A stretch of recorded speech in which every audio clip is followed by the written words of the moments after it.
পুরুষ থাকতে এরপরে মহিলা প্রধানমন্ত্রী হয় কেমনে? প্রধানমন্ত্রী যদি মহিলা না হইতে তা দেশে অত্যাচার আরো বেশি হয়ে যেতে। হাসিনা হয়েছে দেখতে এই ভালো হয়েছে, আর নারী নির্যাতন একটু কমছে।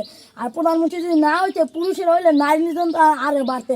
পুরুষের পর একটা কথা বলি, প্রধানমন্ত্রী হোক আর যা হোক, কিন্তু পুরুষদের সাথে যেন কোনো কোনো হাসি ডঙ্গার কোনো কথা না থাকে। বেড়া প্রধানমন্ত্রী ভালো, মহিলা হয় বেড়া ঠিকই কইছো, মহিলারা হোক মহিলারা থাকবে। তো তিনটে ঘরে বয়ে বয়ে ভাত রান্ধিস, তোর বাবারা দিয়া নির্বাচন করাইস, তোর হাতে পিলিয়ে থাকি।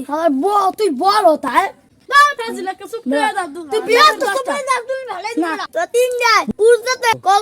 পুরুষ হইয়া মহিলা কেমন